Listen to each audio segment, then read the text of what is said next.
മുഖ്യമന്ത്രി പിണറായി വിജയനും മന്ത്രിസഭയിലെ മറ്റംഗങ്ങളും ഏവരും ചേർന്ന് സംസ്ഥാനത്ത് കേരള സർക്കാരിന്റെ പേരിൽ നടപ്പിലാക്കിയ ഒരു പദ്ധതിയായിരുന്നു നവകേരള സദസ്സ്.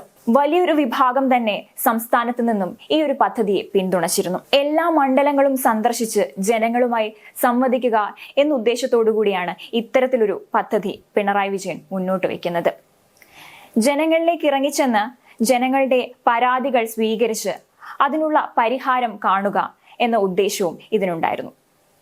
ഇത് മാത്രമല്ല, പിണറായി വിജയൻ പറഞ്ഞിരുന്നത് ഇതൊരു പുതുമയുള്ള പദ്ധതിയാണെന്നും അതുപോലെ തന്നെ സാധാരണക്കാരുടെ ക്ഷേമവും ഉന്നമനവും ഒക്കെ ലക്ഷ്യം വെച്ചുകൊണ്ടുള്ള ഒരു പദ്ധതിയായിട്ടാണ് മുഖ്യമന്ത്രി ഈ ഒരു പദ്ധതി മുന്നോട്ട് വെച്ചത്. സുസ്ഥിരമായ വികസനത്തിനും അതുപോലെ തന്നെ കേരളത്തെ വളരെ ഉയരങ്ങളിലേക്ക് എത്തിക്കുന്നതിനും ഈ ഒരു നവകേരള സദസ്സ് എന്ന പദ്ധതി നടപ്പിലാക്കുന്നതിലൂടെ സാധിക്കുമെന്നായിരുന്നു മുഖ്യമന്ത്രിയുടെ കണക്കുകൂട്ടൽ. ജനങ്ങളിലേക്ക് സർക്കാരിനെ കൂടുതൽ അടുപ്പിക്കാൻ ഇത്തരത്തിലൊരു പദ്ധതി, അതായത് ഒരു നവകേരള സദസ്സ് പോലെ കേരളത്തിൽ ഒരു വിപുലമായ പരിപാടി സംഘടിപ്പിക്കുന്നതിലൂടെ സാധിക്കുമെന്നായിരുന്നു മുഖ്യമന്ത്രിയും മറ്റു മന്ത്രിമാരും ഒക്കെ കരുതിയിരുന്നത്. ഈ ഒരു പദ്ധതി ആരംഭിക്കുന്നതിന് മുൻപ് തന്നെ വലിയ രീതിയിലുള്ള ജനശ്രദ്ധ പിടിച്ചുപറ്റാൻ നവകേരള സദസ്സിന് സാധിച്ചിരുന്നു. വളരെ വിപുലമായ സജ്ജീകരണങ്ങളായിരുന്നു നവകേരള സദസ്സിന് വേണ്ടി തയ്യാറെടുത്തിരുന്നത്. അതുപോലെ തന്നെ നവകേരള ബസ് വലിയ രീതിയിൽ ജനശ്രദ്ധ ആകർഷിച്ചിരുന്നു. അതേസമയം നോക്കുകയാണെങ്കിൽ വലിയ വിവാദങ്ങൾക്ക് തിരികൊളുത്തിയ ഒരു പദ്ധതി കൂടിയാണ് നവകേരള സദസ്സ്. പ്രതിപക്ഷത്തിന്റെ ഭാഗത്തു നിന്നും പ്രതിപക്ഷ നേതാവ് ഉൾപ്പെടെയുള്ളവർ ഈ ഒരു പദ്ധതിയെ വിമർശിച്ചിരുന്നു. അതുപോലെ തന്നെ നവകേരള ബസ് പോലെ ഒരു വലിയ സജ്ജീകരണം ഈ ഒരു പരിപാടിക്ക് വേണ്ടി ഒരുക്കിയതിൽ നിരവധി പേരാണ് വിമർശനവുമായി രംഗത്തെത്തിയിരുന്നത്. മുഖ്യമന്ത്രിക്കും മറ്റു മന്ത്രിമാർക്കും വേണ്ടി ഇത്തരത്തിലൊരു ധൂർത്തിന്റെ ആവശ്യമുണ്ടോ എന്ന തരത്തിലുള്ള വിമർശനങ്ങളായിരുന്നു ഉയർന്നു കേട്ടിരുന്നത്. അതുപോലെ തന്നെ മുഖ്യമന്ത്രിക്ക് നേരിടേണ്ടി വന്ന കരിങ്കൊടി പ്രതിഷേധങ്ങളും ചെറുതായിരുന്നില്ല.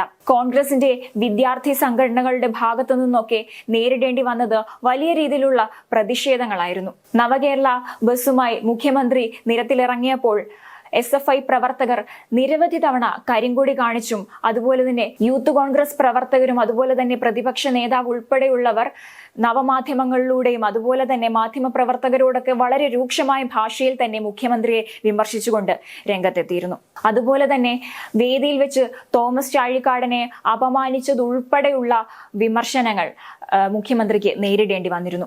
അങ്ങനെ ആരോപണങ്ങളും വിമർശനങ്ങളും വിവാദങ്ങൾക്കും ഒക്കെ തിരികൊളുത്തിക്കൊണ്ടായിരുന്നു നവകേരള സദസ്സ് കേരളത്തിൽ നടത്തിയത്. എന്നാൽ അതേസമയം VD സതീശനും അതുപോലെ തന്നെ K സുധാകരനും ഒക്കെ നേതൃത്വം നൽകി നയിക്കുന്ന സമരാഗ്നി എന്ന പരിപാടിയിലേക്ക് വരികയാണെങ്കിൽ ആ ഒരു പരിപാടിക്ക് നവകേരള സദസ്സിന് ലഭിച്ചത്ര ജനശ്രദ്ധ നേടാൻ ആയില്ല എന്ന് തന്നെ പറയാം. അതിന് വ്യക്തമായ കാരണവുമുണ്ട്. കേന്ദ്ര സംസ്ഥാന സർക്കാരുകളുടെ ജനദ്രോഹ നടപടികൾക്കെതിരെ അല്ലെങ്കിൽ അത് തുറന്നുകാട്ടുക എന്ന ഉദ്ദേശത്തോടു കൂടിയാണ് ഇത്തരത്തിലൊരു സമരാഗ്നി എന്ന പരിപാടി സംഘടിപ്പിച്ചിരിക്കുന്നത് എന്നാണ് പ്രതിപക്ഷം അഭിപ്രായപ്പെടുന്നത്. എന്നാൽ ഇതിന് വേണ്ടത്ര മാധ്യമ ശ്രദ്ധ ലഭിക്കുന്നില്ല. നവകേരള സദസ്സിനെ സംബന്ധിച്ചിടത്തോളം 140 മണ്ഡലങ്ങളിലും നടത്തിയ പരിപാടികൾ വളരെ വിപുലമായി വളരെയേറെ ജനശ്രദ്ധയും മാധ്യമ ശ്രദ്ധയും ഒക്കെ ആകർഷിക്കുന്ന രീതിയിൽ തന്നെയായിരുന്നു. മാത്രമല്ല, അതിന് നേരിടേണ്ടി വന്ന ആ നവകേരള സദസ്സിന് നേരിടേണ്ടി വന്ന വിവാദങ്ങളൊക്കെ തന്നെയും കേരളം ഒട്ടാകെ കത്തിപ്പടർന്നിരുന്നതാണ്. കേരളം സാമ്പത്തിക പ്രതിസന്ധി നേരിടുന്ന ഒരു സമയത്ത് ഇത്തരത്തിലൊരു പരിപാടിയുടെ ആവശ്യമുണ്ടോ എന്ന തരത്തിലുള്ള വിമർശനങ്ങളൊക്കെ ഉയർന്നു കേട്ടിരുന്നു.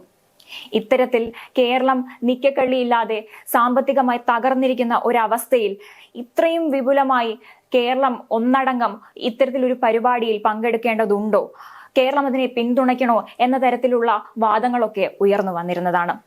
എന്നാൽ അതേസമയം സമരാഗ്നിയെ സംബന്ധിച്ചിടത്തോളം അത് ജനങ്ങളുടെ പ്രശ്നങ്ങൾ നേരിട്ട് കേട്ട് പരിഹരിക്കുക എന്ന ഉദ്ദേശത്തോടു കൂടി കൊണ്ടുവന്നതാണ്. നവകേരള സദസ്സിനെ നോക്കുകയാണെങ്കിൽ മൊത്തത്തിൽ ഒരു ദുഷ്പ്രചരണമാണ് നവകേരള സദസ്സിന് കേൾക്കേണ്ടി വന്നിട്ടുള്ളത്. എന്നാൽ സമരാഗ്നിയെ സംബന്ധിച്ചിടത്തോളം ജനങ്ങളുടെ പ്രശ്നങ്ങൾ നേരിട്ട് മുഖാമുഖം പരിഹരിക്കുക എന്നൊരു ഗുണം കൂടി ഈ സമരാഗ്നിക്കുണ്ട്. എന്നാൽ നവകേരള സദസ്സിനെ സംബന്ധിച്ചിടത്തോളം പരാതികൾ ലഭിക്കുന്നതിനൊക്കെ പരിഹാരം കാണാൻ സർക്കാരിന്റെ ഭാഗത്തു നിന്നും ഒരു വിമുഖതയാണ് ജനങ്ങൾ കണ്ടിരുന്നത്. മാത്രമല്ല, വ്യാജ പരാതികൾ ഒട്ടേറെ ഉണ്ടെന്നുള്ള വിമർശനങ്ങളും ആരോപണങ്ങളും ഇതോടൊപ്പം തന്നെ ഉണ്ടായിരുന്നു. സമരാഗ്നിക്ക് ഇത്തരത്തിൽ നവകേരള സദസ്സ് പോലെ ഒരു വലിയ മാധ്യമ ശ്രദ്ധയൊന്നും കിട്ടാത്തതിന് ഒരു പ്രധാന കാരണം ഇത് തന്നെയാണ്. മുഖ്യമന്ത്രി പിണറായി വിജയൻ ജനങ്ങളുമായി നേരിട്ട് സംവദിക്കുക, അതുപോലെ അവരുടെ പ്രശ്നങ്ങൾ പരിഹരിക്കുന്നതിലൂടെ സർക്കാരും ജനങ്ങളുമായുള്ള അടുപ്പം കൂട്ടുക എന്ന ഉദ്ദേശത്തോടു കൂടിയാണ് നവകേരള സദസ്സ് നടത്തിയതെന്ന് പറയുമ്പോഴും സമരാഗ്നിയാണ് ഇത്തരത്തിൽ കൂടുതലും ജനങ്ങളുമായിട്ടുള്ള ഒരു അടുപ്പം കൂട്ടാൻ സാധിച്ചത് എന്ന് പറയേണ്ടി വരും. മാത്രമല്ല, VD സതീശനും കെ സുധാകരനും സർക്കാരിനെ വളരെ രൂക്ഷമായി തന്നെ ഈ പരിപാടിയിലൂടെ വിമർശിക്കുന്നുണ്ട്.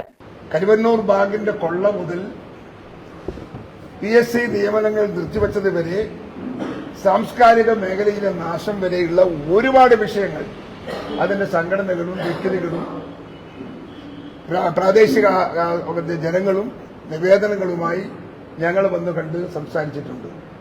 വന്യമൃഗ ഭീഷണി, പാലിയേക്കര ടോൾ പിരിവ്, കോൾ മേഖല ദുരിതം, നെൽകർഷകർക്ക് വില കിട്ടാത്ത സാഹചര്യം, തൊഴിലാളി മേഖലയിലെ സ്തംഭനം, തൃശൂർ പൂരത്തിലെ പ്രതിസന്ധി, ആദിവാസി മേഖല തകർന്ന പ്രശ്നങ്ങൾ, PSC നിയമനങ്ങൾ നിർത്തിവച്ച സംഭവം, സാംസ്കാരിക മേഖലയിലെ തകർച്ച, ഇതൊക്കെ ഇന്ന് പലരും ഗ്രൂപ്പായും വ്യക്തിപരമായും സംഘടനാപരമായും നമ്മുടെ മുമ്പിൽ വന്ന് ചർച്ച നടത്തി പ്രയാസങ്ങളും പ്രതിസന്ധികളും പറഞ്ഞു തരാണ്. അതിന്റെ അകത്ത് വ്യക്തിപരമായി ഇന്ന് പരാതികൾ വളരെ വളരെ ചെറുതാണ്. ഇന്നലെയൊന്നും കേട്ടതുപോലെ ഇന്ന് കേട്ടിട്ടില്ല. അതിൽ കേട്ടത് ഒരുപാട് ആളുകൾ റിട്ടയർമെന്റ് ആയ ആളുകൾക്കുള്ള ആനുകൂല്യം നഷ്ടപ്പെട്ടതുമൂലം ജീവിതം വഴിമുട്ടിയ കുറെ സങ്കടകരമായ കഥകൾ അവർ കേട്ടു. എല്ലാ ആളുകളെയും കാലയെ കയ്യെ പിടിച്ചു. നേതാക്കന്മാരെ കണ്ടു, മന്ത്രിമാരെ കണ്ടു, ഡിപ്പാർട്ട്മെന്റ് ഉദ്യോഗസ്ഥന്മാരെ കണ്ടു. എന്നിട്ടും 4, 5 വർഷം കഴിഞ്ഞ ആളുകൾക്ക് പോലും അവരുടെ ആനുകൂല്യങ്ങൾ ഇതുവരെ തിരിച്ചു കിട്ടാത്ത സങ്കടകരമായ കഥ പറയുകയും പട്ടിണിയെ കുറിച്ചിട്ട് അവർ വികാരം കൊള്ളുകയും ചെയ്തപ്പോൾ നമ്മുടെയൊക്കെ മനസ്സ് വളരെയേറെ വേദനിച്ചു. ഇത്തരത്തിൽ മുഖ്യമന്ത്രിക്കെതിരെയും സർക്കാരിനെതിരെയും തുറന്നടിച്ചുകൊണ്ട് പ്രതിപക്ഷം രംഗത്ത് വരുമ്പോൾ അവർക്ക് വേണ്ട വിധത്തിലുള്ള മാധ്യമ ശ്രദ്ധ കിട്ടുന്നില്ല എന്നുള്ളത് തികച്ചും സങ്കടകരമാണ്. നവകേരള സദസ്സ് പോലെ ഇത്രയും വിപുലമായ ഒരു ധൂർത്ത് കേരളത്തിൽ നടന്നിട്ടും ഇത്തരത്തിൽ സമരാഗ്നി പോലെ ജനങ്ങളിലേക്ക് ഇറങ്ങിച്ചെന്ന് ജനങ്ങളുടെ പ്രശ്നം പരിഹരിക്കാനും അതുപോലെ തന്നെ സർക്കാരിന്റെ അഴിമതികളും അനീതികളും തുറന്നു കാട്ടാനും ശ്രമിക്കുമ്പോൾ ഇത്തരത്തിൽ മാധ്യമങ്ങൾ അവരോട് മുഖം തിരിക്കുന്നത് ശരിയായ നടപടിയല്ല.